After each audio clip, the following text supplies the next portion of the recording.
Hi guys!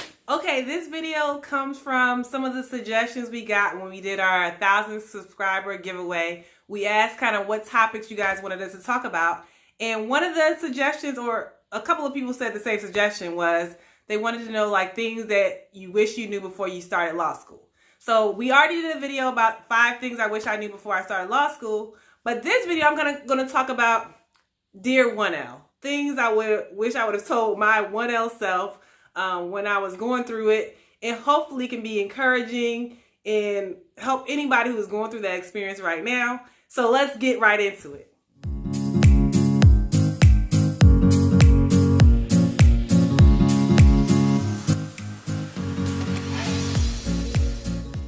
So I want to start by saying that when I was in 1L, I felt that law school was challenging, and it is. And so to my 1L self, I would tell my 1L self that it is challenging, and this probably be one of the most challenging things you've gone through as far as in your educational career or perhaps in life, right? But if it's meant for you to get through it, you'll get through it. Granted, I think some people suffer from imposter syndrome, which they question whether, am I meant to be here? And I would say, at minimum, there are certain people that may fail out of law school. That's going to be the reality of it. Everybody won't be there when it's time for graduation. But go in with the mindset of, they accepted me into this law school for a reason. I am good enough. I can do the work. I'm not going to look to anybody else to see what they're doing necessarily, if it's going to discourage me from me feeling like I have my spot here at the law school. So for the future 1Ls, who are kind of feeling, or you're considering going to law school, remember that when you're kind of in the thick of it and you feel like it's a lot, remember you belong there. You got your seat there over somebody else. Somebody else is looking at your journey and wishing that was their journey. So keep that in mind and be proud of the accomplishments that it took to get there, just to get into a law school, and then do the work while you're there. Okay, another thing I would have told my 1L self, everybody was kind of scrambling for internships at the end of the 1L year. And I was like, what's the big idea? I didn't scramble for an internship. And I didn't know the importance of it, like in the bigger picture.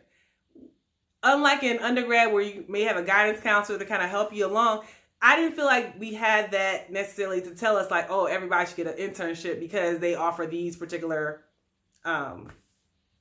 additions to your resume and just your experience in general. So what I did at the last minute, where I'm like, okay, I probably can't get an internship by the summer, I'm going to apply for a summer class. So it wasn't like I was just chilling for that summer after 1L year. I actually took, I believe, professional responsibility and evidence, I think, because in my school, evidence wasn't part of the 1L year. It was 2L year. So I took that over the summer so that I could get it out the way. So I was busy after my 1L year, but if I could go back in time, I perhaps would have got an internship that 1L year, but I still made the best of it. So I ended up getting the internship that fall of the 2L year, and I wasn't competing with as many people as you would get in the summer because I was in law school in DC and it's very competitive and everybody comes in during the summer. So I got that internship when everybody kind of went back home to their respective states. I was interning because I didn't have as many people to compete with. So it ended up working out in my favor. But if I could go back, I perhaps may have done it differently or just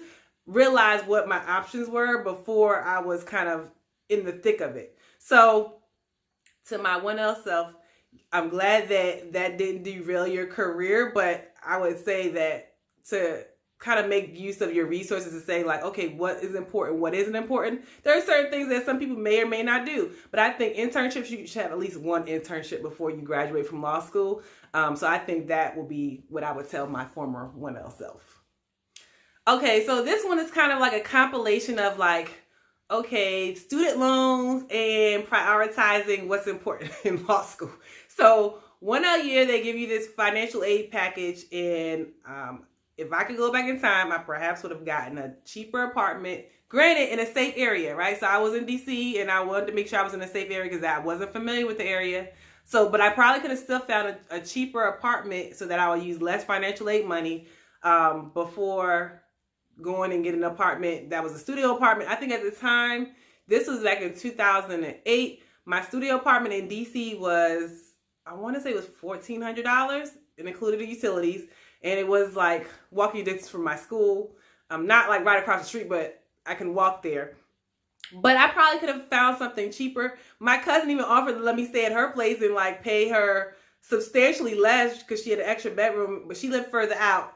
And I was just like, no, I kind of want to be closer to school so that if I need to go to do something. So it was important to a certain extent. So I may have not stayed as far out, but I may have looked for an apartment that wasn't as expensive. DC is a very expensive housing market in general. So maybe I would have considered having a roommate, somebody that I was in law school with, and maybe having a roommate to cut my expenses that way. But that's something I would definitely reconsider because the financial aid package, they just give you a bulk of money and you can divvy out how you want to divvy it out. And looking back on it now, I possibly could have had less debt if I would have found cheaper housing. So that's what I would tell for anybody. If you're going to school in an expensive housing market, unlike an undergrad, you don't have dorms. You have to pay for an apartment and you have to decide how much you're going to pay for your apartment. So keep in mind, don't sacrifice safety. Don't sacrifice safety for the sake of like, I want a cheap apartment and you might get robbed or murdered or something horrible because you wanted to find a cheaper apartment. But if you can find something in a decent area and perhaps get a roommate that you trust, perhaps somebody that you go to law school with, I would say to do that. Comment below if you're a current law school student who's like 2L year, 3L year, you have some Dear 1L suggestions, comment below because this is a community. We want to learn from each other and perhaps you can say, oh, this is something that you forgot to mention. So go ahead and comment below. Here's one that I kind of like gypped myself of money, I feel. But I mean, I still appreciate the journey. I guess the journey was my journey. But there are paid internships. I know that I took a journey that required me to kind of intern and do internships. I got some sponsorship through a fellowship program in the summer, but there are other like higher paying internship jobs. Look for those because like I said, you want to minimize your student loan impact while you're going through law school. And my friend Tracy, actually, who's the other attorney of this channel, she had a pretty decent paying internship for I think 2 semesters. And I just was like, wow, she's making decent money from getting paid internship. And it was in her field. She's in employment law now. And it was an employment law field. I think it was at a local union, like a union group. So check those out. Like look for paid internships. Don't shortchange yourself if you can find a paid internship. Like I mentioned before, I got a sponsorship one of the summers, the second after the 2L year. It was kind of like like a public interest fellowship kind of scholarship, and it would pay for whatever internship I picked. So I think it was like $3,000, right?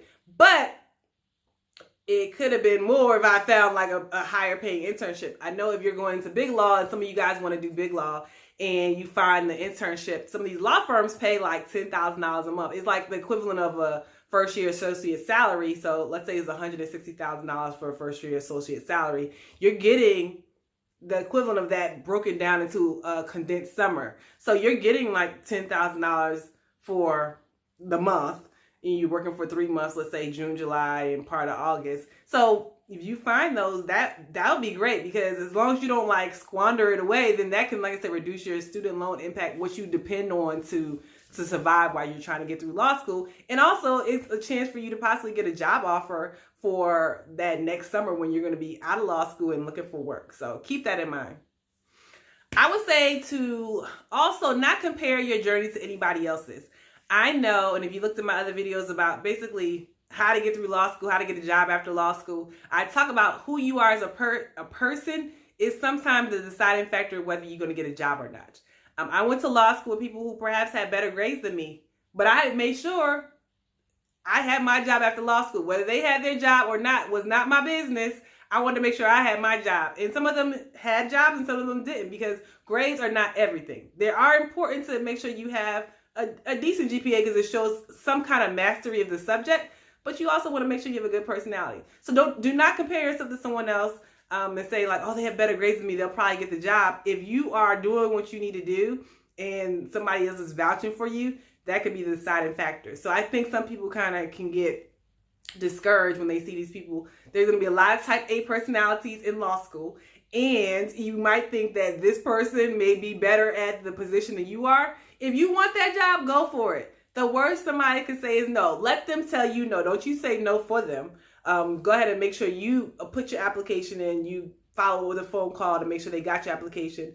You offer any other, a follow-up email if they allow it. Things of that nature to make you stand out if you really want that. Let them tell you no. And then one of my law professors told me, said, if you go for an interview and they don't give you the job afterwards, you can ask them like, well, what was it about me? Some things you can't help, right? This person had a better GPA. Okay, you can't change that. But if they give you something else that you can work on for the next time, then I would say go back and have that constructive criticism for the next time around so that you perhaps can improve yourself. It may just be like, oh, they like the other person's personality better. And if your personality isn't bad, then there's nothing you can change about it in that sense. But you at least know like, okay, it was nothing I could do about it. But ask.